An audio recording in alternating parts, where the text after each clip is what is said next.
The Change Physician, episode 120. Hey folks, welcome back to another episode of the Change Physician podcast. This is your host, Dr. Kevin Cuccaro, with my amazeballs co-host, Dr. Melissa Cady. Dr. Wow. Cady, how are you? Are you having an amazeballs day? It is as amazeballs as ever. I'm going to make that word into a huge fixture of life. Everybody's going to be like, oh, it's amazeballs. They're going to think Kevin Cuccaro every time. We're going to sell t-shirts that say the Change Physician. It's amazeballs. It's going to be awesome. They're going to be like, what the hell does that mean? It's whatever your heart desires it to mean, is what it comes down to. Well, tell us what it means to you. Amazeballs means to me, it's just, amazeballs is sort of the epitome of everything good in this world.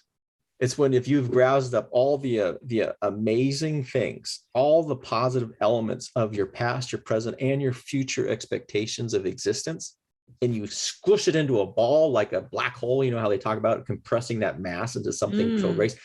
That's what an amazeball is. It's a super compression of all the mass of everything that's good that you've ever experienced, that you're currently experiencing, and what you're going to be experiencing in the future.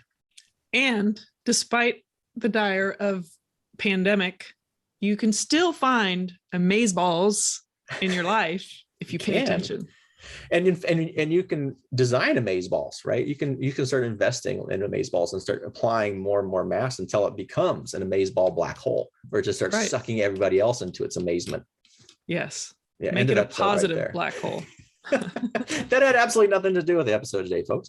Yes. But we do hope that you're having a wonderful amazeball day. But what I wanted to talk about was decision making, and specifically is whether you're approaching your life in whatever your professional endeavors, your personal endeavors, and whether you're approaching those decisions that you make as compared to like a one-way door versus a two-way door. And the reason I want to talk about this, Melissa, was because I was reading this really interesting article that used a quote from Jeff Bezos. And I know there's some things that people may not enjoy about Amazon, and I think that there are valid criticisms in any way, shape, or form, but there's also a lot of amazing things that we should learn from these things. And Jeff Bezos apparently purported early on in the development of Amazon as a company as approaching decisions with a bias towards action. And what that meant is a lot of times we get hung up thinking that every decision that we make in life is a life or death scenario. That would be a one-way door, meaning if you have passed through that door, there is absolutely positively no going back. If you choose to jump off a 50-story building and there's no net, that is a one-way door. You can never come back from it. However, the other type of decision is a two-way door phenomenon. And a two-way door phenomenon means you can open that door and you can step through that door, but the door also opens the other way. So you can always go back on that decision with, relatively low impact on it. And most of the decisions in life that we make are actually those of a two-way door phenomenon. And so what Bezos was saying early on is, instead of viewing every single decision that we take as if it is life or death, as if it is a single door, that if you step through this, there is absolutely no going back, is to recognize, hey, you need to distinguish those super important ones. They're few and far between.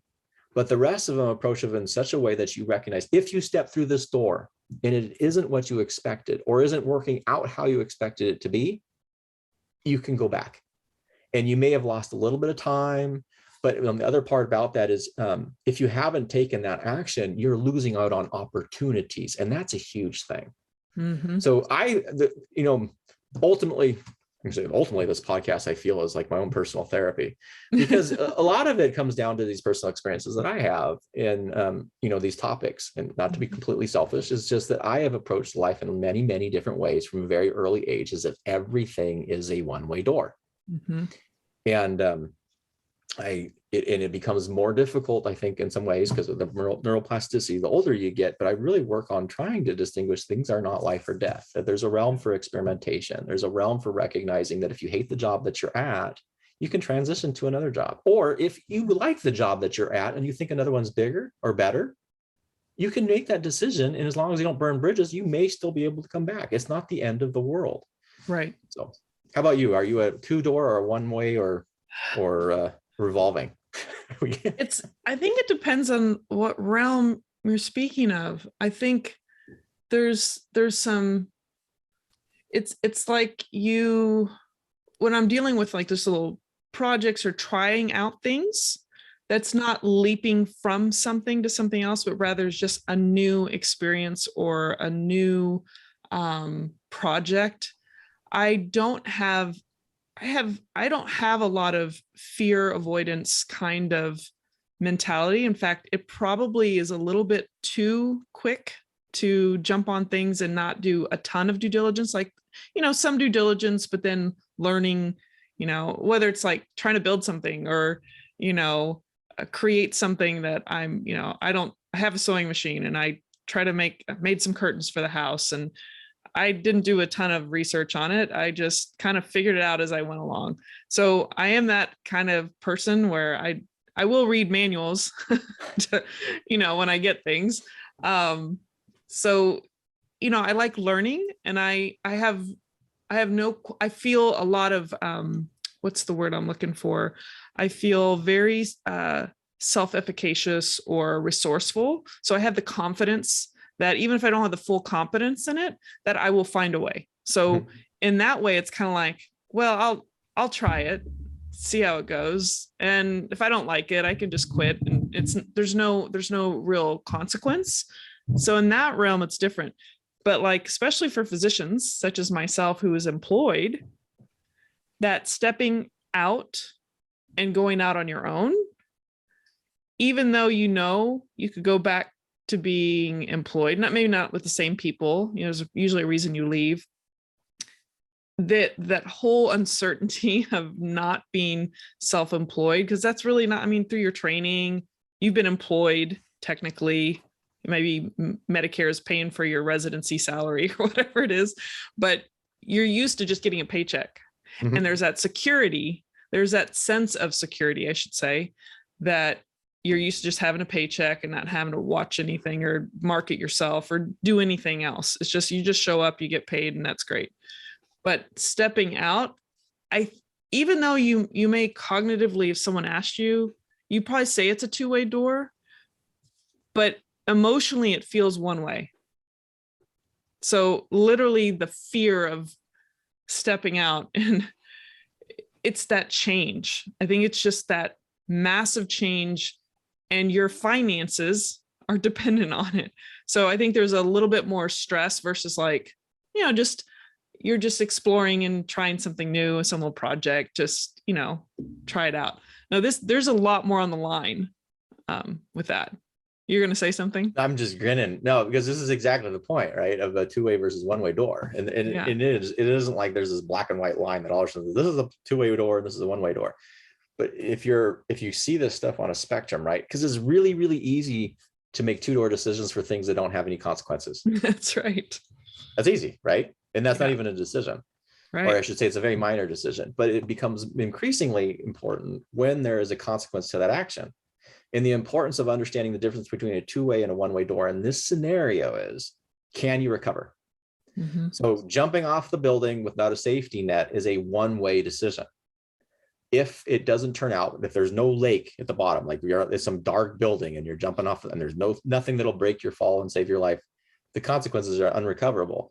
But most of the rest of life, we would recover. And we're in a decidedly greater advantageous point as physicians than compared to most people. Yeah. Because if you are board certified, or if you have a medical degree, you have a degree of certainty that most people don't have.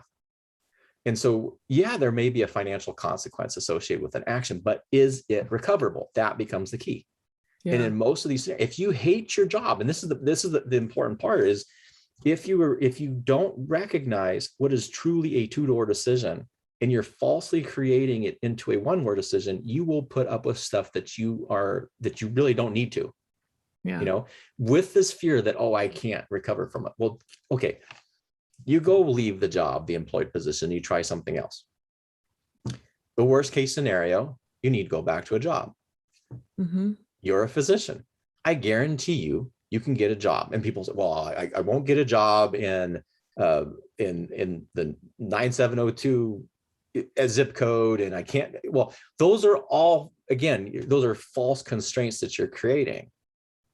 Because now you're creating a false one door when that's really a two door. You know, Right. if you're flexible and you maintain a degree of flexibility, you recognize that there are many opportunities throughout the world in land, that you can step through that door, taste it, see it, experience it, which is where you will actually know whether it is appropriate or not. Yeah. That's a really interesting discussion point. You know, you're just people just kill off these opportunities. And again, I have been there. I am a total one-way door person who has spent so much of his life not wanting to take a step through, because you thought it was a life or death event, and they simply are not. Like, they just aren't. Yeah. So that makes you think, so what is it? There's an anxiety component. There's a concern, a worry of some sort that is, for whatever whatever reasons are creating that anxiety, like, worried about the paycheck or whatever.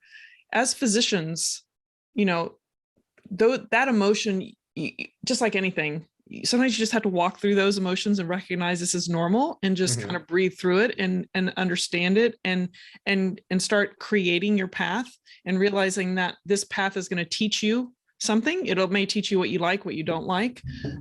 You actually create a lot of skills out of it. It creates some confidence, but it's uncomfortable. And as physicians, even for me, when I went out on my own, I had to choose locums kind of work until I kind of figured out my niche. And I thought I was just going to do locums just as a lifestyle. And I end up having my own business, a year later, and love that. I love that, creating an experience for patients that's different. And I take great pride and I value that. And I feel like they do too. So win-win. But here's the point. I could go do locums part-time. If you did not create such a lifestyle that requires so much income, if you've created a lifestyle, and I'm not saying I'm like total minimalist. I mean, we enjoy travel and all these other things, but I'm not over the top. And so, what happens is I could afford to just work 2 weeks out of the month, and you don't even have to move.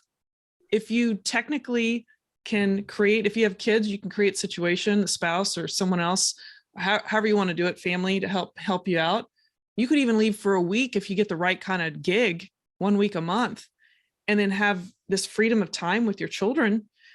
You can twist it in a very positive way, and create even the time to explore yourself and what you want, and open the slate, clean the slate, to create an opening for other opportunities that you would have never even seen or considered if you're still in the place where I say but anyone has been, maybe wasn't in alignment with your values, or you weren't a good fit. And so I think it creates great opportunity, but it is uncomfortable. And boy, was it uncomfortable. I mean, so stressful. And to the extent that, it's kind of rips at your heart cord sometimes when you have to suddenly shift out of something and you weren't really fully planning on it yet. But you realize this is the time.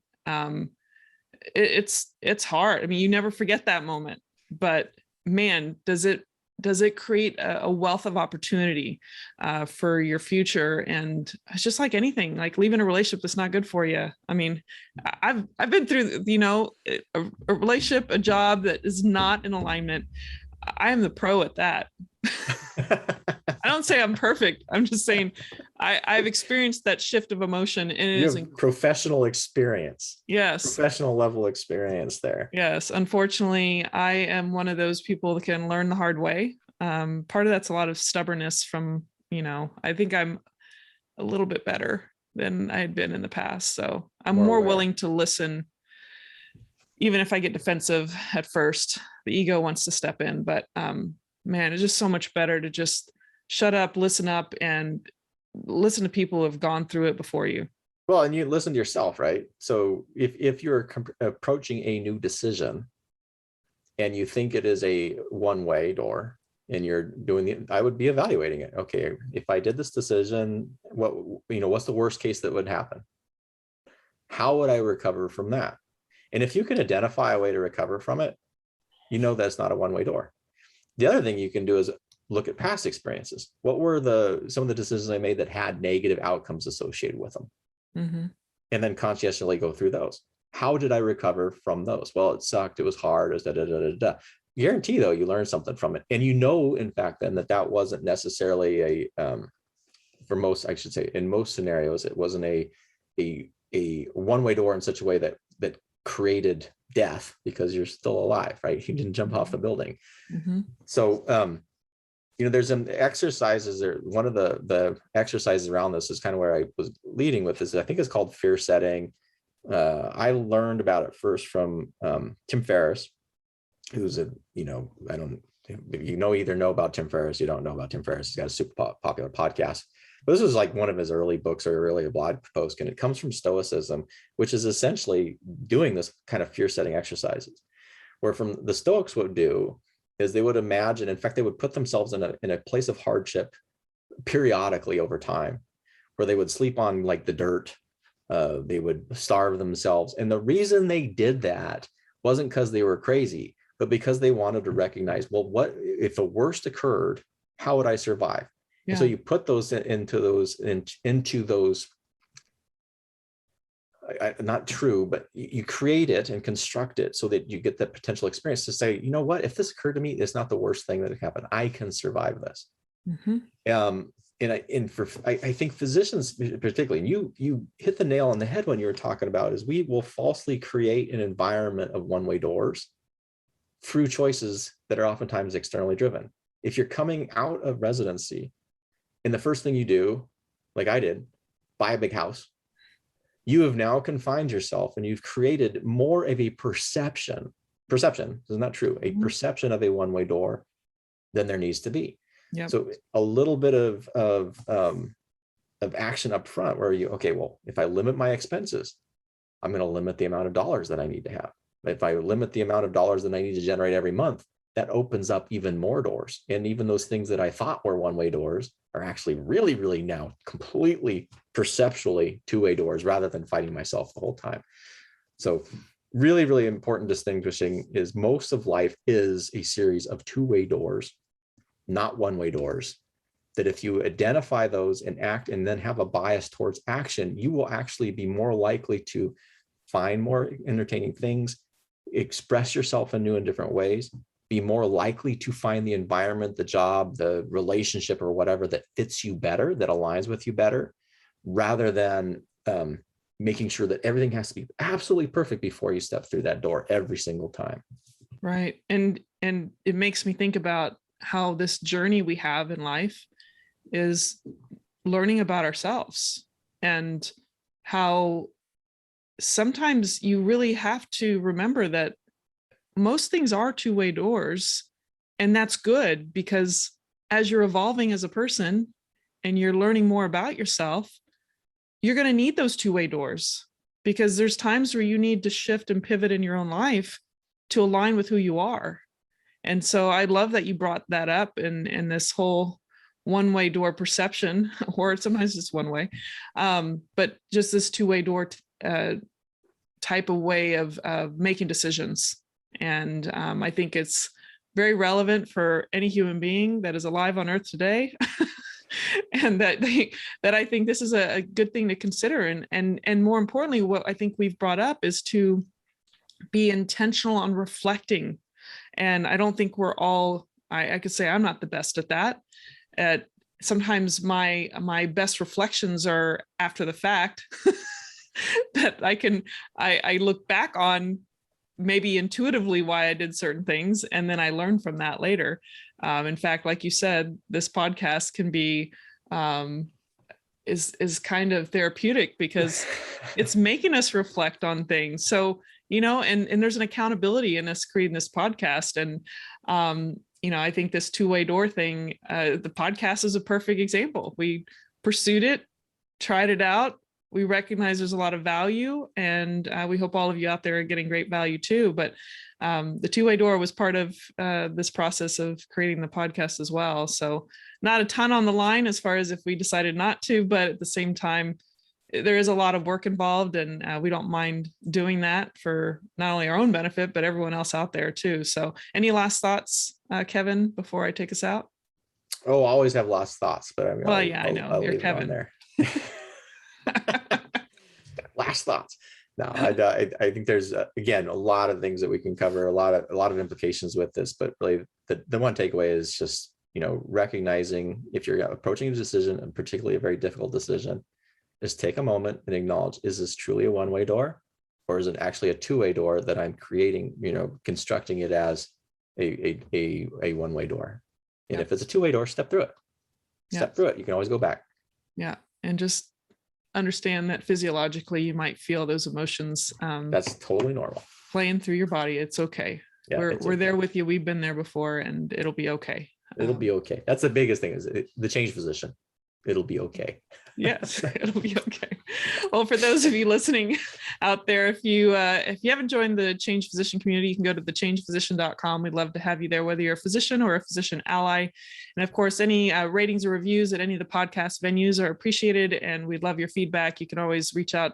Remind me, is it Dr. Kevin at thechangephysician.com? DrKevin.